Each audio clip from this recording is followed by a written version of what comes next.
നമസ്കാരം. 2 ദിവസങ്ങൾക്ക് മുൻപ് സമൂഹ മാധ്യമങ്ങളിൽ ഒരു ദൃശ്യം പ്രചരിച്ചിരുന്നു. KSRTCയുടെ മിന്നൽ സർവീസിൻ്റെ ഡ്രൈവർ മദ്യപിച്ചുകൊണ്ട് വാഹനം ഓടിക്കുന്ന തരത്തിലുള്ള ഒരു ദൃശ്യമാണ് പ്രചരിച്ചത്. ആ ഡ്രൈവർ ഇന്ന് നമ്മളോടൊപ്പമുണ്ട്. നമ്മളൊന്നും കണ്ടതല്ല യാഥാർത്ഥ്യം. ബിജു ചേട്ടാ, ദൃശ്യങ്ങളൊക്കെ കണ്ടിരുന്നു. എന്താണ് അന്ന് സംഭവിച്ചത്? ഈ മിന്നൽ സർവീസ് എന്ന് വെച്ചാൽ ഇവിടെ നിന്ന് ഈ കോഴിക്കോടിലത്തേക്ക് 6 സ്റ്റോപ്പേ നിലവിലുള്ളൂ. അത് ഒരു ജില്ലയ്ക്ക് ഒരു സ്റ്റോപ്പാണ്. അങ്ങനെയാണ് അതിൻ്റെ നിയമം. അങ്ങനെ പിന്നെ ഒരു 3 റെക്കോർഡ് സ്റ്റോപ്പുണ്ട്. ഒന്ന് കഴക്കൂട്ടം, രണ്ടാമത്തത് അങ്കമാലി, പിന്നെ ഒന്ന് കോട്ടയ്ക്കൽ, ചെങ്കോട്ടി കോട്ടയ്ക്കൽ. ഈ 3 റെക്കോർഡ് സ്റ്റോപ്പാണ്. ഇതിലല്ലാതെ വേറെ ഒരു സ്റ്റോപ്പില്ല. ഇത് 6 ഫെയറേ ഉള്ളൂ. ഇതിനിടയിൽ വേറെ ഫെയറൊന്നുമില്ല. ഇപ്പോൾ നമ്മളിപ്പോൾ കോട്ടയ്ക്കലിൽ നിന്ന് കയറിയാലും കോട്ടയ്ക്കലിൽ ഇറങ്ങിയാലും 201 രൂപ കൊടുക്കണം. കോട്ടയ്ക്കലിൽ നിന്ന് കോഴിക്കോടിലോട്ട് പോകണമെങ്കിലും ഈ കാശ് കൊടുത്തേക്കുള്ളൂ. ഒരു ഒറ്റ ഫെയറേ ഉള്ളൂ. തൃശ്ശൂർ കോഴിക്കോട് ഒരു ഫെയറാണ്. അങ്ങനെ ഒരാൾ ഇറങ്ങണമെന്ന് പറഞ്ഞാണ്. അപ്പോൾ അവർക്ക് ഇറങ്ങാൻ വേണ്ടിയിട്ടല്ല, വേറെ ആർക്കും ഇറങ്ങാൻ വേണ്ടിയിട്ട് അവരൊന്ന് പറഞ്ഞപ്പോഴത്തേക്ക് ഇവർ സപ്പോർട്ട് ചെയ്താണ്. പിന്നെ ലാഘോപദ്രവം അങ്ങനെയൊക്കെ ഉണ്ട്. ഞാൻ ഈ 98 മുതലുണ്ട് KSRTCയിലുണ്ട്. എംപാനലായിട്ടും അങ്ങനെയൊക്കെ ഓടിയിട്ടുണ്ട്. ഞാൻ ഇതുവരെ മദ്യപിച്ചിട്ട് അങ്ങനെ വണ്ടി ഓടിക്കും. ഞാൻ മദ്യപിക്കാറുണ്ട്. അത് ഈ വീക്കിലി ഉള്ള ദിവസമാണെങ്കിൽ മാത്രം, അല്ലാതെ ഞാൻ മദ്യപിക്കാറ്. ഇതെങ്ങനെ പറ്റിയെന്നൊരു പിടിയില്ല. എന്നിട്ട് ഇവിടെ വന്ന് അവിടെ ചെന്ന് മെഡിക്കലെടുത്തു. അല്ല, അതിനുശേഷം ഈ വാക്കുതർക്കമൊക്കെ ഉണ്ടായല്ലോ. അതിനുശേഷം എന്താണ് സംഭവിച്ചത്? ആ ദൃശ്യങ്ങൾ മാത്രമേ സമൂഹ മാധ്യമങ്ങളിലൂടെ പ്രേക്ഷകർ കണ്ടിട്ടുള്ളൂ. വേറെ പിന്നെ ഇവർ എന്നിട്ട് ഞാനങ്ങ് പോയി. സ്റ്റോപ്പല്ലാത്തിടത്ത് ഞാൻ നിർത്തിയില്ല. ഞാനങ്ങ് പോയി അവിടെ വന്നപ്പോഴത്തേക്ക് അവിടെ സ്ക്വാഡ് ഉണ്ടായിരുന്നു. ഇവർ വിളിച്ച് പറഞ്ഞിട്ട് നിൽക്കുകയാണ്. സ്ക്വാഡ് നിൽക്കുകയായിരുന്നു. വണ്ടി ഡീസലടിച്ച് പറഞ്ഞ് ഒതുക്കിയിടാൻ പറഞ്ഞ് ഞാൻ ഒതുക്കിയിട്ടു. ചെന്ന് പിന്നെ മറ്റേ ഇതിൽ വെച്ച് ഊതിച്ച് നോക്കി. അപ്പോൾ കുഴപ്പമൊന്നുമില്ല. അങ്ങനെ പിന്നെ ഞാൻ തിരിച്ച് സർവീസ് വരികയും ചെയ്തു. അങ്ങനെ അത് മാത്രമല്ല, തിരുവനന്തപുരത്ത് നിന്ന് പുറപ്പെടുന്ന ബസ്സിന് 6-7 സ്റ്റോപ്പുകളേ ഉള്ളൂ. അതിനിടയ്ക്ക് താങ്കൾ എങ്ങനെയാണ് മദ്യപിക്കുന്നത്? അത് എനിക്ക് മനസ്സിലായില്ല. ഇനിയിപ്പോൾ അദൃശ്യമായിട്ട് ഇങ്ങനെ വായുവിൽ ഇങ്ങനെ വരണമെന്ന് എനിക്കറിയാം.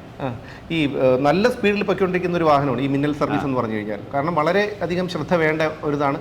അത്രയും സമർത്ഥനായ, അത്രയും പ്രവൃത്തി പരിചയമുള്ള ഒരു ഡ്രൈവർ ആയതുകൊണ്ടായിരിക്കുമല്ലോ മിന്നൽ സർവീസ് ഏറ്റെടുത്തത്. എന്ന് സർവീസ് തുടങ്ങി അന്നോട്ട് ഞാൻ ഇതിലുണ്ട്. അപ്പോൾ നമ്മളിങ്ങനെ വേഗതയിൽ പൊയ്ക്കൊണ്ടിരിക്കുമ്പോൾ ഈ മൊബൈലൊക്കെ കൊണ്ട് അടുത്ത് വരുമ്പോൾ ശ്രദ്ധ മാറി അത് അപകടം സംഭവിക്കാറുണ്ട്.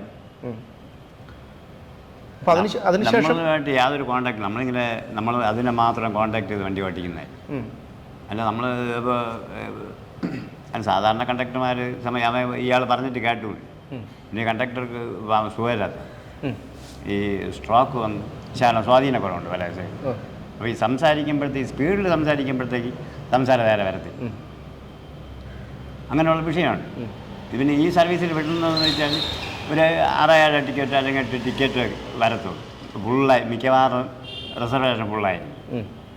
അതുകൊണ്ട് പിന്നെ ഇവിടെ വേറെ നിവർത്തിയില്ലാത്തതുകൊണ്ട് പയ്യാൻ വരുന്നു എന്നുള്ളത്. അതിനുശേഷം പിന്നീട് പോലീസ് സ്റ്റേഷനിൽ പരാതി നൽകി അല്ലേ? പിന്നീടാണ് പരാതി. എന്തായിരുന്നു ഇപ്പോൾ കേസിൻ്റെ സ്ഥിതി? എന്താണ് കേസിൻ്റെ സ്ഥിതി? നമ്മൾ ഇവിടെ നിന്ന് വന്നിട്ട് ഞാൻ പിന്നെ ഇമെയിലിലാണ് എരഞ്ഞിപ്പാലം സ്റ്റേഷൻ പരിധിയാണ്. നടക്കാവാണ് എരഞ്ഞിപ്പാലം. ഈ സംഭവം നടക്കുന്ന എരഞ്ഞിപ്പാലം ഈ നമ്മൾ കോർപ്പറേഷൻ കൊടുത്തിട്ട് ആണ് നടക്കാറ്. അങ്ങനെ ഇപ്പോൾ മൊഴി കൊടുത്തോ ആ കേസിൽ? അത് മൊഴി ഇന്ന് വിളിച്ചിട്ട് എടുത്തില്ല. ഈ ആരോപണം ഇതേ വല്ലതും പിന്നീട് ബന്ധപ്പെട്ടിരുന്നോ? കേസ് ഒത്തുതീർപ്പാക്കാനോ മറ്റോ ആയിട്ട്? ഇല്ല, ആരും ബന്ധപ്പെട്ടില്ല. എന്തായാലും കോർപ്പറേഷനും സഹപ്രവർത്തകരും എല്ലാം കൂടെ ഉണ്ടല്ലോ. ഇപ്പോൾ എനിക്കും മക്കൾക്കും വെളിയിറങ്ങി നടക്കാൻ നിർത്തി. അത് കള്ളുകൂടിയല്ല പെങ്കൊച്ചൻ.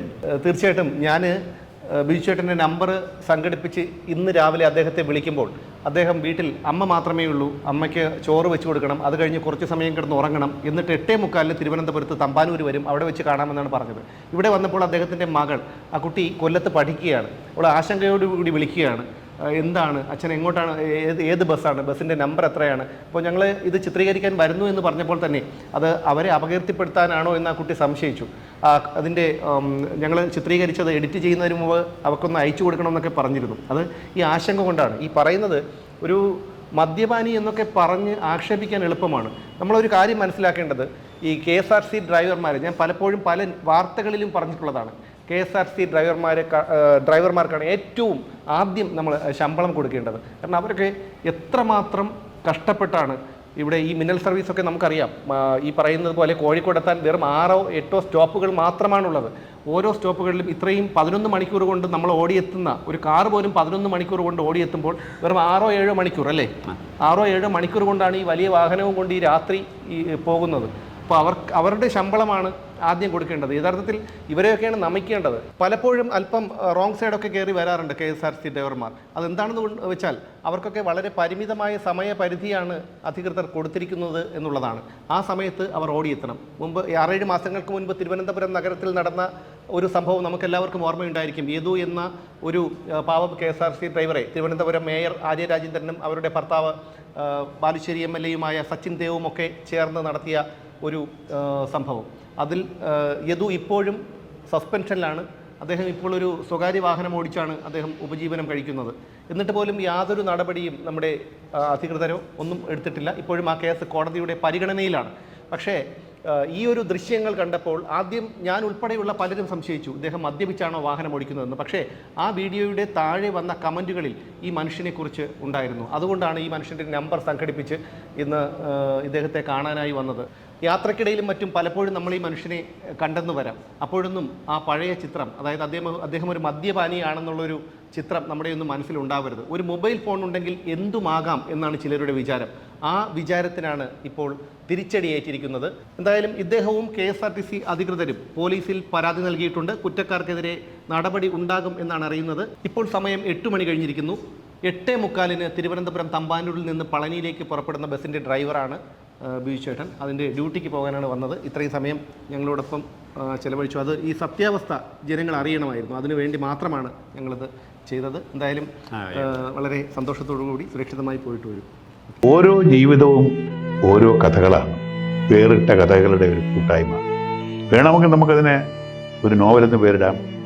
അതുപോലൊരു നോവലല്ലേ നിങ്ങളുടെ ജീവിതവും? എന്താ, ശരിയല്ലേ? നിങ്ങളുടെ അനുഭവങ്ങൾ, കഥകൾ എന്തുമായിക്കൊള്ളട്ടെ, അത് കേൾക്കാൻ DNA ന്യൂസിലൂടെ ഞാൻ എത്തുന്നു. കഥ പോലൊരു ജീവിതം, അതിനായി ഞാൻ നിങ്ങൾക്ക് വേണ്ടി കാത്തിരിക്കുന്നു. നമുക്ക് ഒന്നിച്ച് കാണാം, കുറേ കാര്യങ്ങൾ സംസാരിക്കാം, വേദനകൾ പങ്കിടാം. നിങ്ങളുടെ വിഷയങ്ങൾ, അനുഭവങ്ങൾ അത് ഞങ്ങളെ അറിയിക്കേണ്ട വിലാസം താഴെ കൊടുക്കുന്നു.